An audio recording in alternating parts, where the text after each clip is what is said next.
Stunt ಹಾಕ್ರಿ operation ಮಾಡಬೇಕು, stunt ಹಾಕ್ಬೇಕಂತ ಹೇಳ್ತಾರೆ. ಹೌದಾ? ಒಂದು ಕಡೆ ಆಗಿದೆ ಸ್ಟಂಟ್ ಹಾಕ್ತಾರೆ, ಟೋಟಲ್ ಬಾಡಿ ಒಳಗೆ ಎಲ್ಲೆಲ್ಲಿ ಹಾಕ್ತಾರೆ ಹಾಕೋಕ್ಕಾಗುತ್ತೆ ಮೇಡಮ್? ಒಂದು ಸಲ ಸ್ಟಂಟ್ ಹಾಕ್ಸೋಕ್ಕೆ 3 ರಿಂದ 4 ಲಕ್ಷ ಬೇಕು. ಸಾಯೋವರಿಗೆ ಮಾತ್ರ ತಿನ್ಬೇಕು. ಆಮೇಲೆ ಒನ್ ಟೈಮ್ ಅಲ್ಲ, ಒಂದು ಸಲ ಹೃದಯಾಘಾತ ಆಯ್ತು ಅಂತಂದರೆ ಸ್ಟಂಟ್ ಹಾಕಿದ್ರೆ ನಾಟ್ ಎ ಪರ್ಮನೆಂಟ್ ಸೊಲ್ಯೂಷನ್. ಅದನ್ನ ಬ್ಲಾಕ್ ಮಾಡಿ ಬೈಪಾಸ್ ಮಾಡಿರ್ತಾರೆ. ಆ ಬೈಪಾಸ್ ಸರ್ಜರಿ ಒಳಗೆ ರಕ್ತ ತುಂಬ ತಿಳುವಾಗಬೇಕು, ಇಲ್ಲ ಅಂತಂದರೆ ಅವ್ರು ಮತ್ತೆ ಪ್ರಾಬ್ಲಮ್ ಆಗುತ್ತೆ. ಅದಕ್ಕೆ ಮಾತ್ರ ತಿನ್ಬೇಕು. ಅದನ್ನೇನಾದ್ರೂ 5 ವರ್ಷ ಕರೆಕ್ಟಾಗಿ ಮಾತ್ರ ತಿಂದರೆ 2 ಲಿವರ್ ಫೇಲ್ ಆಗ್ತವೆ, ಮತ್ತೆ ಅವಾಗ ಡಯಾಲಿಸಿಸ್ಗೆ ಹೋಗಬೇಕು. ಇಷ್ಟು ಪ್ರಾಬ್ಲಮ್ ಎಲ್ಲಿಂದಿದೆ? ನಾವು ತಿಂತಕ್ಕಂಥ ಆಹಾರದಿಂದ. ಆಹಾರ ಚೇಂಜ್ ಮಾಡ್ಕೊಂಡ್ಬಿಟ್ರೆ, ಆಹಾರದ ಪದ್ಧತಿ ಚೇಂಜ್ ಮಾಡಿಕೊಂಡ್ರೆ ತುಂಬ ಈಸಿ ಆಗುತ್ತೆ. ಇದನ್ನು ನಾವು ಅಡುಗೆಗೆ ಬಳಸೋದ್ರಿಂದ ಆಹಾರ ಮೆಡಿಸಿನ್ ಆಗುತ್ತೆ, ಕನ್ಸ್ಯೂಮ್ ಮಾಡೋದ್ರಿಂದ ಡೈಜೆಷನ್ ಇಂಪ್ರೂವ್ಮೆಂಟ್ ಆಗುತ್ತೆ. ಅಂದರೆ ಈ ಆಹಾರಕ್ಕೆ ಈಗ ತಾಯಿ ಎದೆಹಾಲು ಹಾಕಿ ಚಿತ್ರಾನ್ನ ಮಾಡಿದ್ರೆ, ತಾಯಿ ಎದೆಹಾಲು ಹಾಕಿ ಪಲಾವ್ ಮಾಡಿದ್ರೆ ಅತಿ ಹೆಚ್ಚು ಪೋಷಕಾಂಶ ಬರಲ್ಲ ಮೇಡಮ್? 200% ಬರುತ್ತೆ. ಇದನ್ನ ಕನ್ಸ್ಯೂಮ್ ಮಾಡೋದ್ರಿಂದ ಫಸ್ಟ್ ಏನು ಮಾಡುತ್ತೆ, ರಕ್ತನ ಕಂಪ್ಲೀಟಾಗಿ ತೊಳೆಯುತ್ತೆ. ಕ್ಲಿಯರಾಗಿ ತೊಳೆದು ಬಾಡಿ ಒಳಗೆ LDL, ಇದನ್ನು HDL ಅಂತ ಕರಿತೀವಿ ನಾವು. HDL ಅಂದರೆ ಹೈ ಡೆನ್ಸಿಟಿ ಲಿಪೋಪ್ರೋಟೀನ್, ಅಂದರೆ ಗುಡ್ ಕೊಲೆಸ್ಟ್ರಾಲ್. ಇದ್ರ ಕೆಲಸ ಏನಂದರೆ LDL ಮತ್ತು HDL ಸೇಮ್ ಇರ್ತಾವೆ, ಅದಕ್ಕೆ ಗೊತ್ತಾಗೋದೇ ಇಲ್ಲ.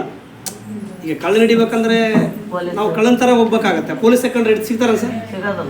ಓಡಾಕ್ತಾರ, ಹೌದಲ್ವ? ಮುಳ್ಳನ್ನು ತೆಗಿಬೇಕಂದ್ರೆ ಮುಳ್ಳೇ ಬೇಕು. LDL ತೆಗಿಬೇಕಂದ್ರೆ HDL ಬೇಕು. ಈ HDL ಮತ್ತು LDL ಎರಡೂ ಸೇಮ್ ಇರ್ತಾವೆ. ಯಾವಾಗ ನೀವು HDL ಇದು ದೇಹಕ್ಕೆ ಪ್ರವೇಶ ಆಗುತ್ತಾ, ಫಸ್ಟ್ ಇದು ಹೋಗಿ ಅದರ ಸ್ನೇಹ ಮಾಡುತ್ತೆ, ಬಾಣ ಅಂತಂದರೆ ಸ್ನೇಹ ಮಾಡುತ್ತೆ, ಕರ್ಕೊಂಬಂದು ಸೀದಾ ಲಿವರ್ ಹತ್ರ ಒದ್ದು ಆಚೆ ಹಾಕುತ್ತೆ. ಅದ್ರ ಕೆಲಸ ಇದನ್ನು HDL ಅಂತ ಕರಿತೀವಿ, ಹೈ ಡೆನ್ಸಿಟಿ ಲಿಪೋಪ್ರೋಟೀನ್. ದೇಹದ ರಕ್ತ ಶುದ್ಧಿ ಮಾಡುತ್ತೆ. ಅಸಿಡಿಟಿ ಇದ್ದರೆ, ಗ್ಯಾಸ್ಟ್ರಿಕ್ ಇದ್ದರೆ, ಮಲಬದ್ಧತೆ ಇದ್ದರೆ, PCOD ಪ್ರಾಬ್ಲಮ್ ಬರ್ತಾ ಇದೆ, ಸರಿಯಾಗಿ ಪ್ರಾಬ್ಲಮ್ ಆಗ್ತಾ ಇದೆ, ಹೆಣ್ಮಕ್ಳಿಗೆ ತುಂಬ ಸಮಸ್ಯೆಯಿಂದ ಬಳಲ್ತದಾರೆ ಅಂದರೆ ಒರಿಜಿನ್ ಕೊಕೊನಟ್ ಆಯಿಲ್ ಬೆಳಗ್ಗೆ ಸಂಜೆ ಬಿಡದೇ ಇದು ತೊಗೋಬೇಕು. ತುಂಬ ಜನಕ್ಕೆ ಮಕ್ಕಳಲ್ಲಿ ಹಠ ಮಾಡ್ತಾ ಇರ್ತಾವೆ, ರಾತ್ರಿ ಏನು ತಿಂದವಂತ ಅದು ಡೈಜೆಷನ್ ಆಗಲ್ಲ ಅಂತ ಹಠ ಮಾಡ್ತಿರ್ತಾವೆ. ರಾತ್ರಿ ಮಲಗಬೇಕಾದ್ರೆ ಸ್ವಲ್ಪ 2 ಡ್ರಾಪ್ಸ್ ನಾವಿಗೆ ಹಾಕಿದರೆ ಒಂದು 5 ರಿಂದ 10 ನಿಮಿಷದೊಳಗೆ ಹಠ ನಿಲ್ತಾವೆ.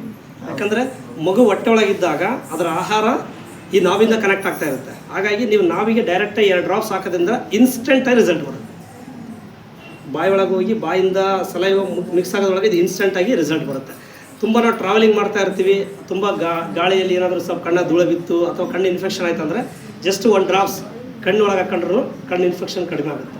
ಕಿವಿ ತುಂಬ ಪ್ರಾಬ್ಲಮ್ ಆಗ್ತಾಯಿದೆ, ಕಿವಿ ತುಂಬ ಸೋರ್ತಾ ಇದೆ ಅಂತಂದರೆ ಸ್ವಲ್ಪ ಒರಿಜಿನ್ ಕೊಕೊನಟ್ ಎಲ್ಲ ಬಿಸಿ ಮಾಡಿ ಒಂದು 2 ಡ್ರಾಪ್ಸ್ ಒರಿಜಿನ್ ಕೊಕೊನಟ್ ಎಲ್ಲ ಹಾಕೋದ್ರಿಂದ ಕಿವಿ ನೋವು ಪ್ರಾಬ್ಲಮ್ ಕಡಿಮೆ ಆಗುತ್ತೆ. ಇನ್ನು ಕೆಲವರಿಗೆ ತುಂಬ ಕಾಲು ಉರಿ ಬರೋದು, ತುಂಬ ಊತ ಬರೋದು ಮಾಡ್ತಾ ಇರುತ್ತೆ. ಒರಿಜಿನ್ ಕೊಕೊನಟ್ ಎಲ್ಲ ರಾತ್ರಿ ಕಾಲು ಪಾದಕ್ಕೆ ಹಚ್ಬೇಕು. ಇನ್ನು ಸ್ಟ್ರೆಸ್ ಅಂತ ಬಂದರೆ ತುಂಬ ಒತ್ತಡದಿಂದ ಟೆನ್ಷನ್ ತೊಗೊಳ್ತಿರ್ತಾರೆ, ಬಿಸ್ನೆಸ್ ಟೆನ್ಷನ್ ಇರುತ್ತೆ, ಕೆಲವರಿಗೆ ಬೇರೆ ಬೇರೆ ಸಾಲಗಳು ಚಿಂತೆ ಇರುತ್ತೆ, ತುಂಬ ಟೆನ್ಷನ್ ತೊಗೊಳ್ತಾರೆ. ರಾತ್ರಿ ಕಾಲಿನ ಪಾದಕ್ಕೆ ತುಂಬ ಚೆನ್ನಾಗಿ ಮಸಾಜ್ ಮಾಡಿದ್ರೆ ನಿದ್ದೆ ಅವ್ರು ಯಾರಿಗೆ ಬರ್ತಾ ಇಲ್ಲಲ್ಲ, ನಿದ್ದೆ ಇನ್ಸ್ಟೆಂಟ್ ನಿದ್ದೆ ಬರೋಕ್ಕೆ ಸ್ಟಾರ್ಟ್ ಆಗುತ್ತೆ, ಬ್ರೈನ್ ರಿಲೀಫ್ ಆಗುತ್ತೆ. ಅದರಲ್ಲಿ ಎಸ್ಪೆಷಲಿ ಇದನ್ನು ಮಕ್ಕಳಿಗೆ ಪವರ್ಫುಲ್ ಆಗಿ ಕೊಡಲೇಬೇಕಾಗುತ್ತೆ. ಯಾಕೆ ಅಂತಂದರೆ ಇವತ್ತು ಮಕ್ಕಳಿಗೆ ಏನಾಗ್ಬಿಟ್ಟಿದೆ ಈಗಿನ ಜನ್ರೇಷನ್ ಅಂತಂತಂದರೆ, ಹಿಂದೆ ನಾವು ಸ್ಕೂಲ್ ಓದಬೇಕಾದ್ರೆ 6 ವರ್ಷ ಆದಮೇಲೆ ಮಕ್ಕಳನ್ನ ಸ್ಕೂಲಿಗೆ ಆಗ್ತಾಯಿದ್ರು. ಇವತ್ತು ಎಷ್ಟಕ್ಕೆ ಆಗ್ತಾರೆ? 3 ವರ್ಷ 2 ವರ್ಷ. 3 ವರ್ಷಕ್ಕೆ 3 ವರ್ಷ ಮಗುಗೆ 1ನೇ ಕ್ಲಾಸ್ ಸಿಲೆಬಸ್ ಕೊಟ್ಟಿರ್ತಾರೆ. ಬುಕ್ ಇಷ್ಟು ಒತ್ಕೊಂಡಿರ್ತಾರೆ, ನೋಡಲಿ ಅದೊಂದು ಹೋಗ್ಬೇಡ ಅಂದರೆ ಇಲ್ಲ ನಮ್ಮ ಟೀಚರ್ ಬೈತಾರಂತ. ಅಷ್ಟು ಒತ್ತಡದ ಜೀವನದಲ್ಲಿ ಮಕ್ಕಳ ಮೇಲೆ ಪ್ರೆಷರ್ ಆಗ್ತಾ ಇದೆ. ಮಕ್ಕಳು ಸರಿಯಾದ ಫುಡ್ ತಿನ್ನಲ್ಲ, ಅದರ ಮೇಲೆ ಹಸಿ ಬಿಸಿ ಆಗಿರ್ತಕ್ಕಂಥ ಫುಡ್ನ ಅದೇ ಪೆಟ್ರೋಲಿಯಂ ಪ್ರಾಡಕ್ಟ್ನ ಹಾಕಿ ಜನರಿಂದ ಕಳಿಸಿರ್ತೀವಿ. ಮಧ್ಯಾಹ್ನ ಬರ್ತಾರೆ, ಬ್ಯಾಗ್ ಹಿಂಗೆ ಕಿತ್ತು ಹೋಗ್ತಾರೆ, ಮತ್ತೆ ಅದು ಯಾವುದು ಸ್ನ್ಯಾಕ್ಸು ಐಟಮ್ ಅದು ಕೊಡ್ತೀವಿ. ಮಕ್ಕಳಲ್ಲಿ ಏನಾಗ್ತದೆ, ಇಮ್ಯುನಿಟಿ ಇದೆಯಾ? ಇಲ್ಲ.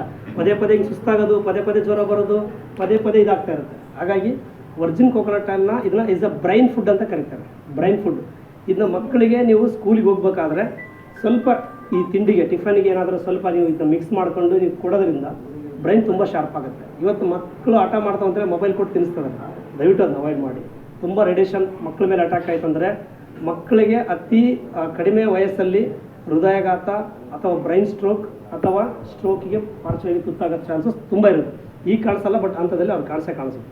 ಅದನ್ನು ಅವಾಯ್ಡ್ ಮಾಡ್ಬೇಕಂದ್ರೆ ಸ್ವಲ್ಪ ಮೊಬೈಲಿಂದ ದೂರ ಇರಿಸಿ. ಆಮೇಲೆ ರಾತ್ರಿ ಮಲಗಬೇಕಾದ್ರೆ ಎಷ್ಟೋ ಜನ ಮೊಬೈಲ್ ಹಿಂಗೆ ದಿಂಬಿಗೆ ಹಾಕೊಂಡು ಮಲ್ಕೊಂಡ್ಬಿಡ್ತಾರೆ.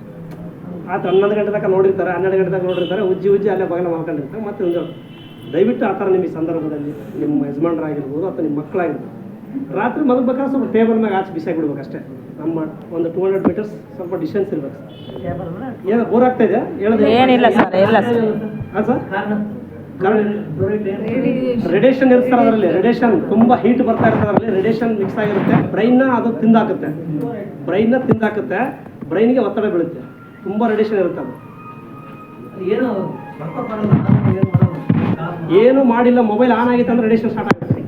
ಕೈ ಶೇಕ್ ಬರುತ್ತೆ, ಆಮೇಲೆ ಕೈ ನಡುಗಕ್ಕೆ ಸ್ಟಾರ್ಟ್ ಆಗುತ್ತೆ, ಕೈ ವೈಬ್ರೇಷನ್ ಬರೋಕ್ಕೆ ಸ್ಟಾರ್ಟ್ ಆಗುತ್ತೆ. ಬೇರೆ ಬೇರೆ ಹಲವಾರು ಪ್ರಾಬ್ಲಮ್ ಅದರಿಂದ ಸೃಷ್ಟಿ ಆಗ್ತದೆ. ಹಾಗಾಗಿ Virgin coconut oil is a beautiful product ಅಂತ ಹೇಳಕ್ಕೆ ಇಷ್ಟಪಡ್ತೇನೆ. ಬ್ರೈನ್ ಆಗಿರ್ಬೋದು, ಹಾರ್ಟ್ ಆಗಿರ್ಬೋದು, ಕಿಡ್ನಿ ಆಗಿರ್ಬೋದು, ಲಿವರ್ ಆಗಿರ್ಬೋದು, ಎನಿ ಒನ್ ದೇಹದಲ್ಲಿ ಮೇಡಮ್ ಮಂಡಿ ನೋವಿಗೆ ತುಂಬ ಜನ ಮಂಡಿ ನೋವಲ್ಲಿ ಪ್ರಾಬ್ಲಮ್ ಬರ್ತಾ ಇರುತ್ತೆ. ಯಾಕಂತಂದರೆ ಅವ್ರಿಗೆ ಕಾರ್ಟಿಲೇಜರ್ಸ್ ತುಂಬ ವೀಕ್ ಆಗ್ತಾ ಹೋಗ್ತಾ ಇರುತ್ತೆ. ವಯಸ್ಸಾದಂಥ ಅದರಲ್ಲಿ ಜೆಲ್ಸ್ ಏನಾಗುತ್ತೆ ವೀಕ್ ಆಗ್ತಾ ಹೋಗುತ್ತೆ. ಅದು ಆ್ಯಕ್ಟಿವ್ ಆಗ್ಬೇಕಂತಂದರೆ ಇದು ಫಸ್ಟ್ ದೇಹಕ್ಕೆ ಹೋಗ್ಬೇಕು. ದೇಹಕ್ಕೆ ಹೋದಾಗ ಅಲ್ಲಿ ಶಕ್ತಿನ ಬಿಡುಗಡೆ ಮಾಡುತ್ತೆ. ಅದನ್ನ ಆಮೇಲೆ ಇದನ್ನ ಮಸಾಜಿಗೆ ಬಳಸೋದ್ರಿಂದ ಇದ್ರ ಜೊತೆಗೆ ಒಂದು ಪೇನ್ ಆಯಿಲ್ ಅಂತ ರೆಡಿ ಮಾಡಿದ್ದಾರೆ. ವರ್ಜಿನ್ ಕೋಕೋನಟ್ ಆಯಿಲಿಂದ ಕೆಲವೊಂದು ದಿನಗಳಿಂದ ಬಳಸಿ ಪೇನ್ ಆಯಿಲ್ ಮೊಣಕಾಲಿಗೋಸ್ಕರ ಅದು ಹಚ್ಚೋದು. ಇನ್ನು ನ್ಯೂಟ್ರಾಸಿಟಿಕಲ್ ಫಾರ್ಮಲ್ಲಿ ಆ ಒಂದು ಕಾರ್ಟಿಲೇಜರಲ್ಲಿ ಏನು ವೀಕ್ ಆಗಿದೆ ಆ ಬಾಡಿ ಒಳಗೆ ಅದಕ್ಕೆ ಪರ್ಟಿಕ್ಯುಲರ್ ಆಗಿ ಒಂದು ಮಾತ್ರ ಇಂಟ್ರೊಡ್ಯೂಸ್ ಮಾಡಿದ್ದಾರೆ. ನಮ್ಮ ಬರೀ ವರ್ಜಿನ್ ಕೋಕೋನಟ್ ಆಯಿಲ್ ಕುಡಿದ್ಬಿಡು ಎಲ್ಲ ಕಡಿಮೆ ಆಗಿರೋದು ಕುಡಿಯೋದೇ ಇಲ್ಲ. ಹೌದು ಸರ್, ಒಂದಿನ ಕುಡಿತಾರೆ, 2 ದಿನ, ರಿಸರ್ಚ್ ಮಾಡಿ 3 ದಿನ ನ್ಯೂಟ್ರಾಸಿಟಿಕಲ್ ಬೇಸಲ್ಲಿ ಮಾತ್ರ ಇಂಟ್ರೊಡ್ಯೂಸ್ ಮಾಡಿದ್ದಾರೆ. ಅದನ್ನು ಬಳಸಿದರೆ ಕ್ಲಿಯರ್ ಆಗಿದೆ. ಮೇಡಮ್ ಎಲ್ಲರೂ ಬಳಸ್ಬೋದು ಇದನ್ನ ಬಳಸ್ಬೋದು ಸರ್.